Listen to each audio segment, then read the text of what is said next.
Welcome, fellow confidence crusaders, neuro nerds, and success equalizers. This is your podcast, Real Confidence. I'm your host, Alyssa DeVere, and I'll be sharing a bit of basic brain science, some surprising social secrets, and a touch of tough love.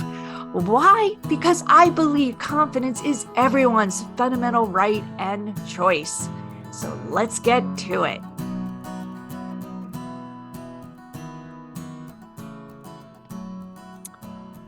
All right, today you might want to strap on. We're going to get hot and heavy very fast on a topic that is either going to totally piss you off or totally inspire you. And my guess is going to do both. So I have today Sean Harvey. He is the CEO, Senior Strategic Advisor at the Warrior Compassion Institute, and also the author of the book Warrior Compassion, Unleashing the Healing Power of Men. He's a TEDx speaker. We'll put all the links to everything in the show notes. Sean, it is amazing to have you on today. Thank you. Thanks for having me. Now, everything I just said, people are going like, yeah, what is it? So tell them what you do. I think if I were to say it in a sentence, I'm really committed to engaging men's healing as a way to counter hate, polarization, and extremism, but in hypermasculine systems, which I call consider police, military, defense, government, finance, tech, energy. There's male-dominated environments, often powers of center, where we've often found that more extremist ideology may have infiltrated into those systems. So how do we bring healing into those places? Now, when you speak here as well as in the past, when we've spoken, you're so eloquent, but I need you to be almost less, a little bit more fundamental. And I'm using that word intentional because you go into extremist groups. Tell I us work about that. Yeah, so as a queer progressive New Yorker who works with neo-Nazis to help de-radicalize, folks who have been, radicalized to, uh, ideological extremes, be it on either side of, if we look at the political spectrum. And a lot of it, I've been in the men's work space for about 8 years, helping men heal. And then I started dating a ultra conservative MAGA conspiracy theorist as my ex-boyfriend, and really started to get immersed in that world for 9 months and really understanding more of the psychological drivers, the deep-seated fears, and getting really curious about what brings a man to that place. And Um, and then, one of the things that relationship taught me more than anything was to separate the humanity from the humanity of the man from the views of the man, and they are not the same.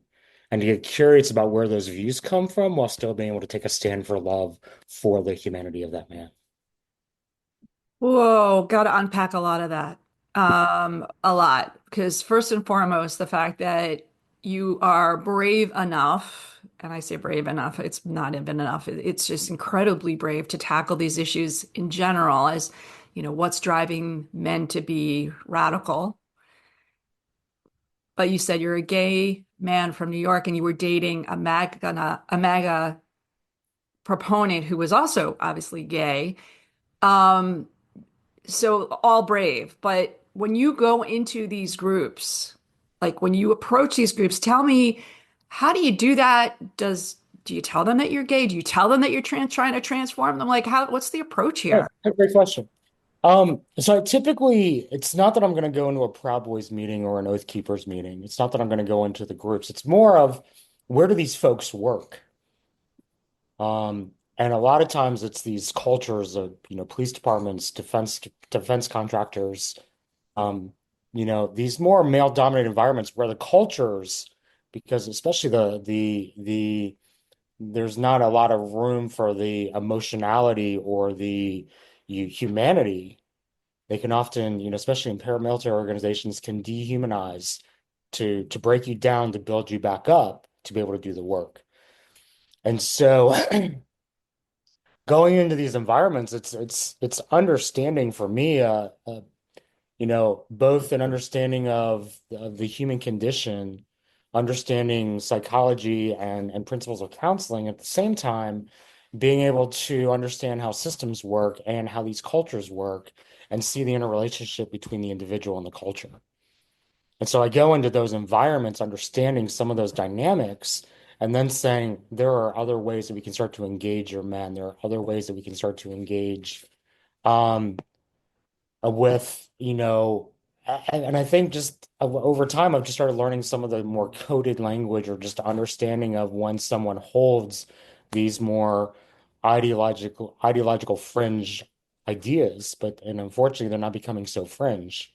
They're becoming more and more in the mainstream that as it blurs, for me, my approach is I understand that a lot of these views lead to suffering. And so, as opposed to meeting men where they are, I meet these men in their suffering and I listen for their yearning and I offer hope in the midst of both. I was on a group of us formed in a national initiative to deepen compassion in police departments across the country. We actually had a meeting with Senate staffers from Senator Durbin's team on the Judiciary Committee, and it happened to be scheduled a week after the Uvalde shooting. Mm. And our conversation after in 30 minutes focused on really uh, in 30 minutes we talked about men's mental health, um, mass shootings, gun violence, police shootings, police suicides, and veteran suicides. Oof. And it was a moment where I really noticed this is what hopelessness looks like. And so for me, especially as an interfaith minister also doing this work, that my biggest job is to offer hope to the hopeless or those on the brink of hopelessness. And I believe a lot of these views at a certain point, when you combine it with grievance, when you combine it with frustration, when you combine it with fear of becoming irrelevant, fear of not being seen, fear of um, having what you've earned taken away, a lot of these things that are the fears for a lot of these men.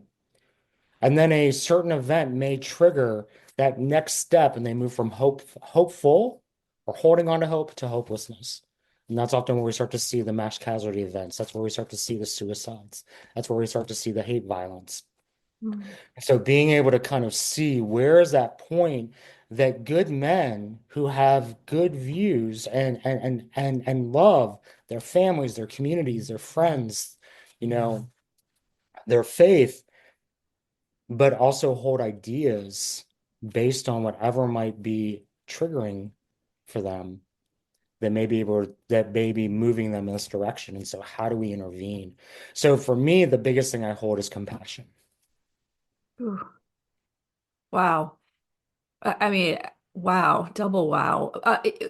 I'm curious because a lot of the groups or the career paths that you noted, it could be a complete myth, but I want your perspective. Do they attract people that are already in a hopeless situation or they are looking for something? Then they get in these groups and it's kind of validated that, yeah, we've had it tough. Is that true?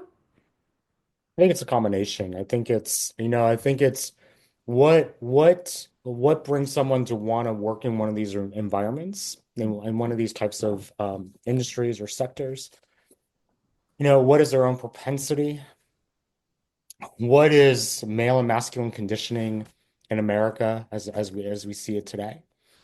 And then what happens in these cultures? What happens in the environments? And so I think it's a combination. Um, I think the one thing that I often try to stress is that it becomes very easy to say, these are the men on the blue side, these are the men on the on the red side. These are the conservatives. These are the progressives, and we often start to debunk everybody into these monoliths. Yeah. You know, and I think one of the ways that I've found to really create connection, to really create impact, is to really acknowledge the complexity of each person I'm talking to know that you might have a little bit of blue and you might have a little bit of red and you might have a little bit of purple, and I really don't know. So my job is not to assume or assert that this is who you are, but to really ask you and be an inquiry with you to understand who you are. And that's what we don't do. We don't engage enough. We talk at, we pontificate, but we don't actually engage with and ask about. And one of the things that I do is, I hold my, and this is going to be hard for a lot of people. This is where we you might get people pissed off at me. Um, I put my values and beliefs in my back pocket It's as I do hard. this work. That's really It's hard. hard. It's very hard. But I know that if I want to create this connection, it's not, and I put it in my back pocket so I don't lose them, but I don't lead with them. And I also know that a lot of times it's not about me. A lot of times it's like when I'm engaged, it's about them. What do they need to hear? And I hold it in my back pocket though, so I don't lose my integrity. And if it's something that really challenges and crosses the line, then I'm like, okay, let's have a conversation about this part. That's got to But be the hardest part of the job. I mean, because you're a compassionate person, obviously. I would guess you have a liberal perspective, and then you hear something that's completely radicalized, like you said, fringe, and you're like, whoa, but you can't do that. right. So, are you working directly one-on-one with these people, and how do you handle that when you're like, whoa, that's just not cool with me?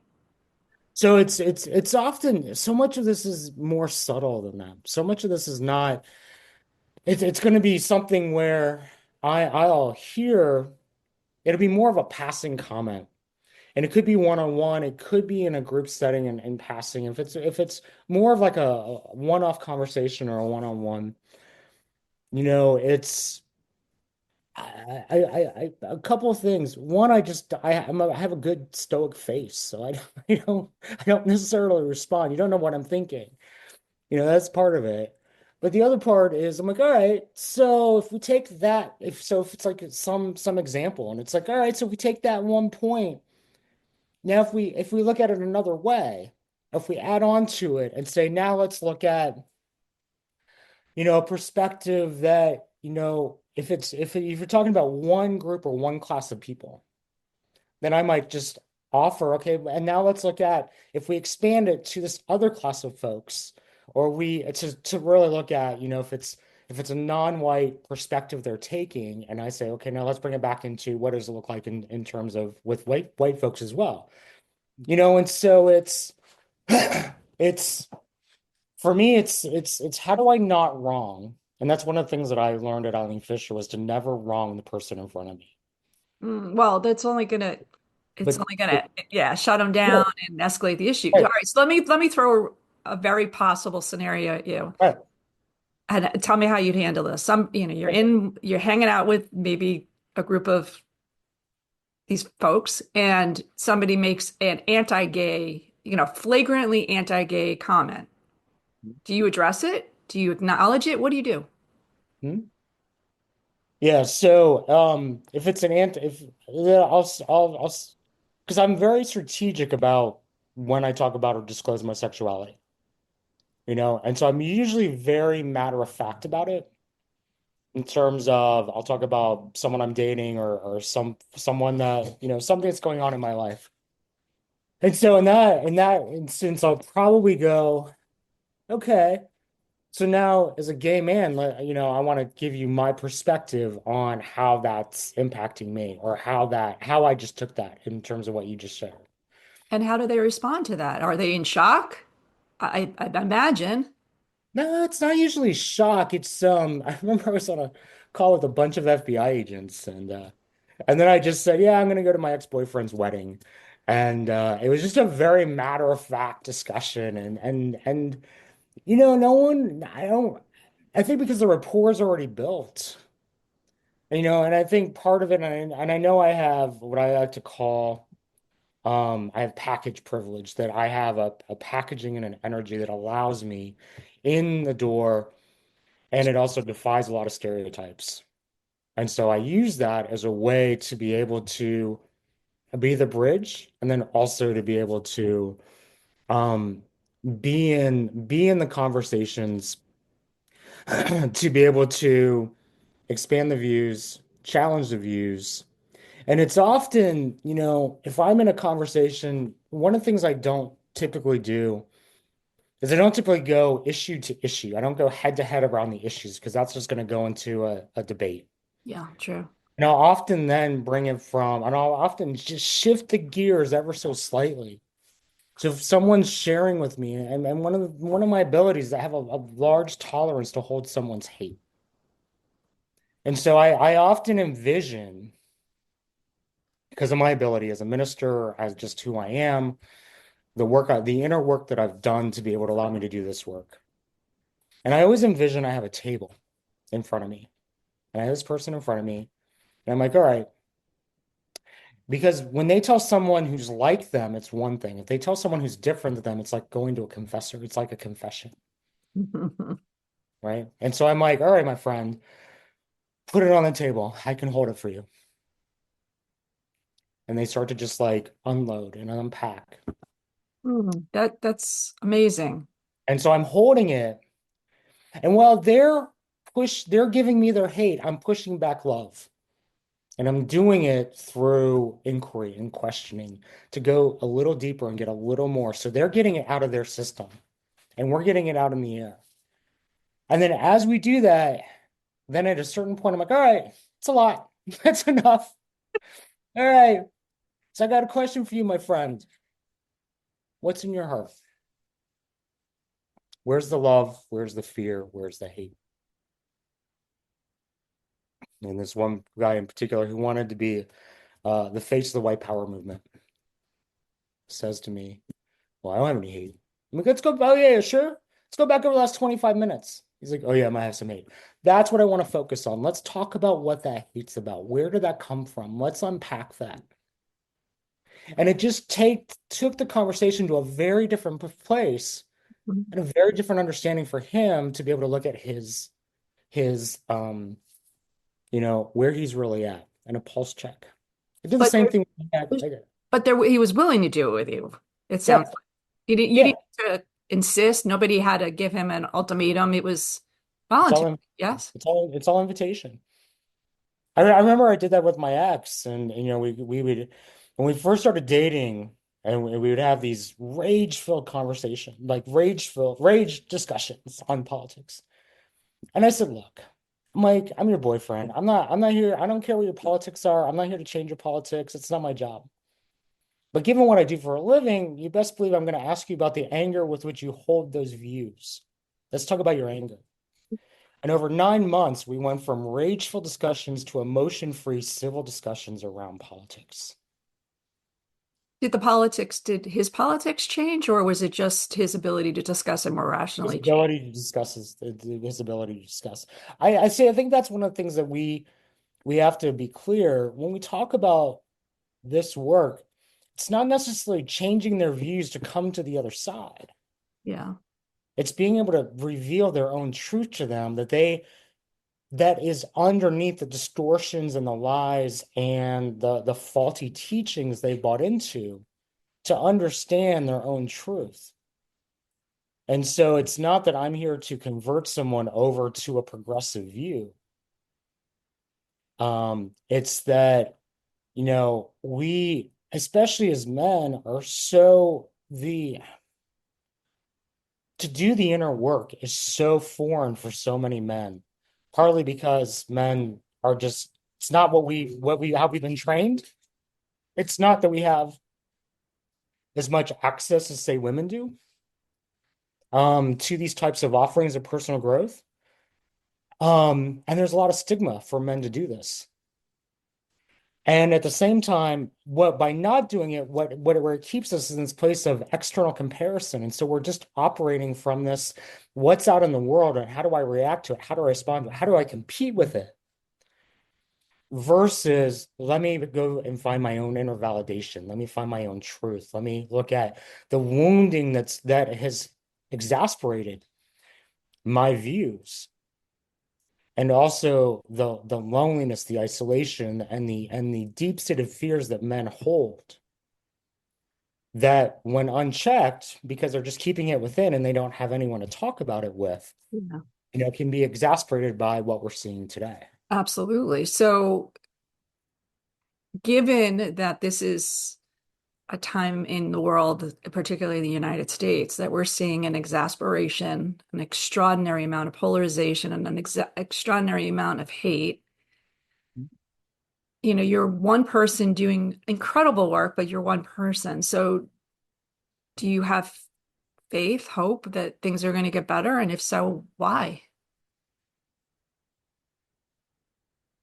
Well, I think the last time the, I think Trump's gift to us in the first administration was shedding light on our darkness. He showed us the truth of a lot of the places where we have a lot of darkness in our society. True. And the positive of that was that how many people started to rise up in terms of, but not in an uprising, but more in a conscious raising, awareness raising place. My sense is, a version of that's going to happen again. A sense of it is, I think there's going to be a lot of disillusionment coming off of the false promises. Um, and you know, what I often say is, I created something when I lived in DC called Men's Soul Adventures DC. And I just put it out there as an experiment. Outdoor adventure meets deeper male bonding meets soul connecting conversations. I was like, I just put it out there. I'm like, yeah, how many people are going to sign up? Within 24 hours, 52 men in DC signed up. Nice. Within 3 months, we had 180 guys. I experimented with 4 other cities. We had 330 guys within 3 more days. And what that said to me was there is a soul's yearning. Like what the soul is yearning for, often what the mind doesn't understand. Right. And so when we speak to, and that's why I always say, I meet in the suffering and I listen for the yearning. And that yearning goes way deeper than what someone can articulate. And so those are the places where I start to have hope. And even the fact that someone like me can go and have these conversations with right of center to hard right extreme and have make headway.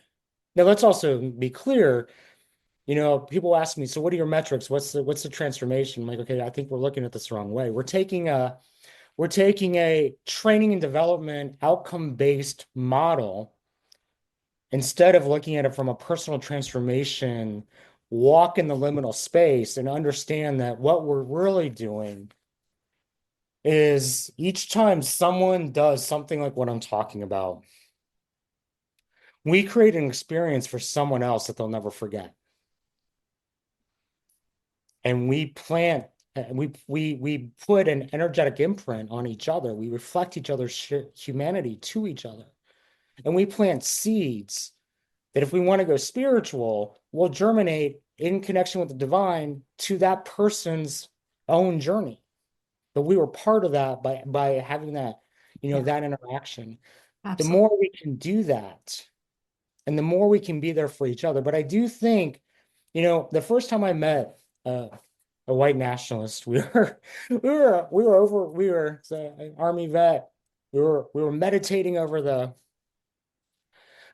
we were meditating over the James River in Richmond, Virginia, and I, we're talking. I thought we were on the same page, and then all of a sudden he said, "Take a picture of me." Took a photo, and right as he took the photo, he flashed the white power symbol in the middle of the photo. He said, "Oh, did I know what that was?" Okay.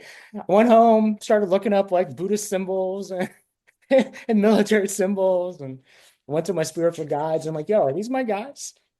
And he's like, "Yeah." Your soul's call is to bring love to the hate and to work with these men. Next time I had a conversation with them, in the middle of the conversation, just kind of jokingly, well, in jest, I was just like, we're going cops and military. I'm going to meet my fair share of white supremacists, white nationalists, extremists.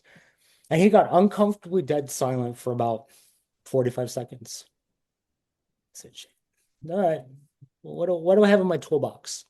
And I just instinctively knew, um, I can't be a progressive right now. I can't come off like a progressive. I can't wrong him. I can't be a social justice warrior because he's going to walk away immediately. So, but I am a minister, so I can talk Jesus. And by that, I meant I can talk love, compassion, and deeper humanity. Okay. And following those instincts, but when I talk about love, compassion, and deeper humanity, that's what keeps these guys in the conversation. That's That's encouraging. that's where because I think at the end of the day, this is very human. What we have done is we have dehumanized and because we are so polarized, we dehumanize the other side. And in reality, we dehumanize ourselves as we create these us and them. Yep. It's And true. the reality is when we can start to see the humanity in each other, and that's all a lot of folks are really asking for. Yep. That's what folks that are listening to this are asking for. See me in my humanness and see me as a human. Yep. And that's often what they're asking for as well. It's Yeah. just we ask it in different ways, Absolutely. And it's right? not always an ask, right? Right. And so while this is not going to get to the impact that we often want to see so quickly, we've often seen how that's been working out in terms of what we're seeing in terms of the backlash and the pushback. And so as an alternative, it's when we can start to find new ways to engage with each other. And I think, I often I take the bridging aspect. I call it the bridging mindset, and I call it, community, curiosity, compassion, and courage. It's all of those. The sense that we are one on a spiritual level. We are more alike than different in a lot of ways when we allow ourselves to really get beyond um, that, holding it from compassion, holding it from a place of curiosity to be curious about the other, and then the courage to engage. And I often say the workaround. So I don't want to diminish. I don't want this to say, well, Sean's saying da da da da da. Okay. I often say, especially to my friends in the DEI space, your work is critically important. My work is just the precursor to your work so that a lot of these men can actually be ready with a greater ego strength to be able to hear the places where accountability is needed, where harm has been done, and we can have the honest conversations around healing. Yeah. I love it. Well, I could talk to you forever because I find you absolutely riveting and fascinating on so many levels. We're kind of at our mark here. And I know there's people that are going, oh, this is interesting too to them. They may or may not want to be a warrior, but if they want to learn more, what's the best way to find you? What's the best thing that they can do to start be part of your ripple effect? So I would say first, go to my website, warriorcompassion.com, Okay. get on the mailing list, and just keep up with what I'm doing. From there, you can also schedule, you can reach out, find me, have a conversation, find me on LinkedIn. I'm very easy to find. Or pick up a copy of my book, and that'll give you a bit more of my story. Absolutely. And I know you do talks and workshops for organizations, both businesses as well as obviously all these other kinds of organizations that could use your coaching and ministry work. And for what it's worth, thank you Thank you. because I don't think there's too many people I've ever met that have the courage, bravery, intellect, motivation. I mean, you're an incredible human. So thank you for being here with me, but thank you for being on the planet and doing the work that you do. I mean Thank you it. so much. I appreciate it. Thank you.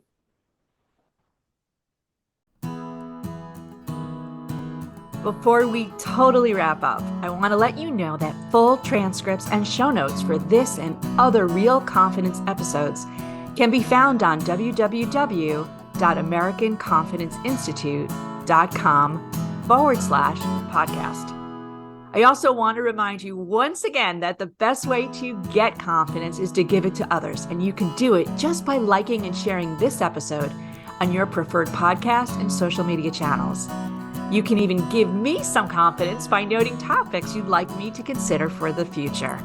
So for now, this is Alyssa DeVere. Thank you for helping to bring more confidence to the world. Master editing done by Ben Weinstein, with original music performed and composed by Jeff Mitchell. Real Confidence is a production of American Confidence Institute. All rights reserved.